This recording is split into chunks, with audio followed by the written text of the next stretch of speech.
Hey, I'm Nichboy and welcome to Pocket. Well, today I battle insanity and strategically placed floodlights in the sci-fi horror game Solarix. Solarix is a sci-fi horror game in the vein of System Shock or Deus Ex. It's by a small team called Pulse Tense Games, and it looks pretty creepy, so let's check it out. You can't trust machines. All you can trust is whatever's in your head, and you can trust in me. I don't think I can trust in her. It's definitely got a sort of alien isolation vibe to it, this sort of big space where you're just wandering around. There's lots of grates everywhere. It's probably what Ripley would have wanted in Alien Isolation. Like, all the tension, but none of the actual death. Ooh, let's go down this inviting green tunnel that doesn't look like I should be able to fit in it. My sense of space is very warped here. If that's how tall the computer console is, and that's how tall the doorway is, that means that computer is nearly as tall as a door. But I go up to it, and it's only up to my nethers. The world building seems quite nice. Like, you know, it's nothing we haven't seen before with sort of Dead Space and Alien Isolation and System Shock and all these sort of like weird, creepy spaces that you're not really sure what's going on.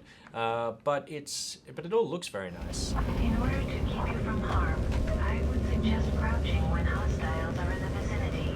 That's such a weird thing for the game to say. It's like so acknowledging. It's like, I would suggest crouching. You would never say that if it was like real people were going to attack you. I would suggest crouching. I would suggest that we make sure we artificially slow your movement speed to rack up the tension. Hey, let me in! Please, they're everywhere! Let me in! No! I'm not gonna let you in anywhere. What is that tiny hand? I don't understand what my body is. I don't understand. Like, that portal bit for the door, you would think that would be at face height, because it looks like something you're supposed to look through, but if I walk up to the door, it's above my head. Look how giant that doorway is then, and I'm standing up. That door is twice the height of me. Right, okay, so this dot down here, it's black now, which means I'm in darkness. I move here, I can be seen. Right, okay, so there's a light dark mechanic here. That's cool. You know, I admire the fact that they're doing that sort of stealth thing. I always question in games how well that would actually work. Like, how often in life are you running across pure darkness? Okay, so I can shoot out lights to make darkness. There's lots of lights though. Me! Okay. Oh no, I see a shadow. This place was secure. I was right there! Your knee bumped into the end of my pistol. How did you not see me? Nothing is that dark. Quiet, we're in shadow, he can't see us at all. What if I shoot out that light right in front of him?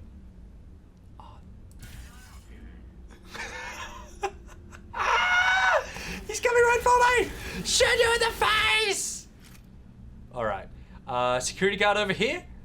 Despite hearing like 40 gunshots, just wandering around. It's fine. Do not engage Gregory Hart's soldiers. Right, well that's a piece of information I could have used before I shot Mr. Hart's soldier in the face. Am I still crouching? No, I'm just tiny. I'm just a tiny person. The hard thing about these games is that with stealth mechanics, you're trying very hard to create an atmosphere, but it's incredibly easy to break that atmosphere. Like when that guy walks up to me and doesn't see me, or when they immediately go, oh, I just shot 30 bullets because I saw somebody. It must have been a trick of the light. Can you imagine the paperwork a police officer would need to fill out if they shot 30 times and then just went, it's a trick of the light? Have to keep going. I'm just following orders. Oh, was that a German accent saying I'm just following orders? I don't think I'm comfortable with that. Should we walk into this green cloud? By the way, I hope we're all noticing how close these rocks are to my face, which means these rocks are about a meter tall. An engineer's hand might be useful for door scanning. I should find something to cut it with. He just casually says, I should find something to cut off my friend's hand with. Look at the tiny wrist. What is wrong with the bodies in this game? This is the real horror story. Bonesaw. It's not even like just trying to imply that this isn't exactly what I should use to cut that man's hand off. It's not like it's a rock saw or a chainsaw or some sort of paper wrapping scissors. It's a bone saw. Why would there be a bone saw here in the middle of what appears to be some sort of foundry? Anyway, I'll pick it up. Stop questioning everything. Oh no, I don't want to listen to audio logs. No. No, it's just no. You speak so slowly. A bone saw might be useful to cut needed stuff. What? This is all terrible. I mean, are these guys, this must be translated. Though it fires sounds repressed. We've gone from a bone saw to cut needed stuff, which is barely a sentence, to though it fires sounds repressed, which is like some Yeats shit. It's like I came upon a fork of the road, I took the road less traveled. Like this is poetry compared to your much needed stuff bullshit. Pete knows. Oh wait, have I already chopped it off, or is that just terrible, terrible, terrible graphics? It was attached to him before. Right, so somehow I chopped off the hand without anything happening. You'll think they're all monsters. You'll never tell the difference. I don't understand the characterization of this Betty girl. It's like 1 minute she's going, oh, we'll be friends, trust me, we'll hang out. And then the second one, she's not even trying to convince me that, going like, I'm cutting out pieces of your brain and you can't even tell. I'm doing it all the time. Much needed stuff. Dun dun dun dun dun dun dun. I'm right behind you. Hey. I don't want to look. I just want to close my eyes forever. That's not a good thing. You're a guard. You should leave your eyes open. You can blink occasionally. Oh wow, he totally would have seen me then. He doesn't realize that door just opened, despite the giant noise. Blood. You should have been here. They locked themselves in and they tore each other apart. Oh no. Okay, so I'm gonna take a moment in the blood-filled room to just look at what we've played so far.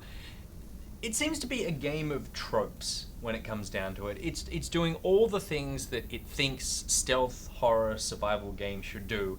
And it's doing, I would say, nearly every single one of them poorly. The shooting feels really unsatisfying, and that's okay, I guess, considering you're not really supposed to be shooting that much. The guards are completely stupid. They have no idea what's going on. Again, this is something that happens in all these survival games, but it can happen in a way that's like, you know, I'm just gonna suspend my disbelief and work with it, to where here, I was following that guy around and he spun around and he didn't see me. I'm walking right next to him. They have a cone of vision that's like that. They apparently have no ears.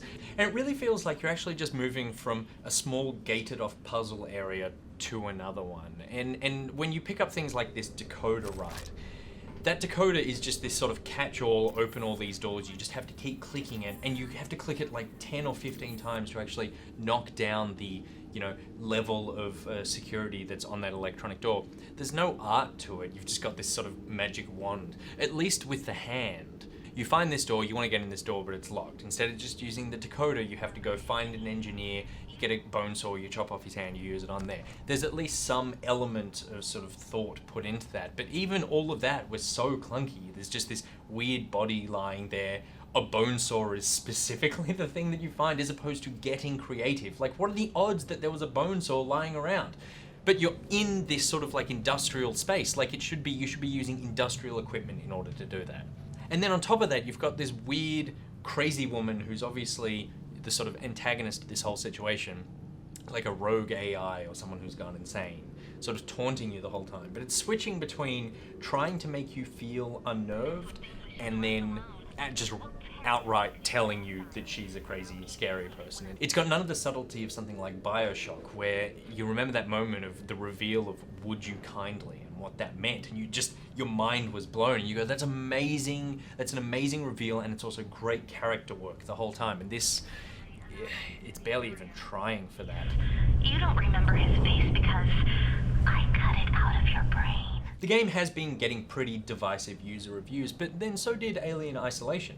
And I'm not saying that this indie effort compares in polish or design to Isolation, but it is interesting to note that games with this sort of similar gameplay concepts are hitting a chord with a particular audience.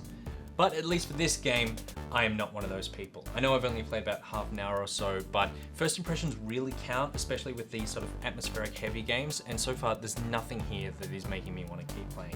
But that's all the time we have for today's episode of Pocket. Nichboy, out!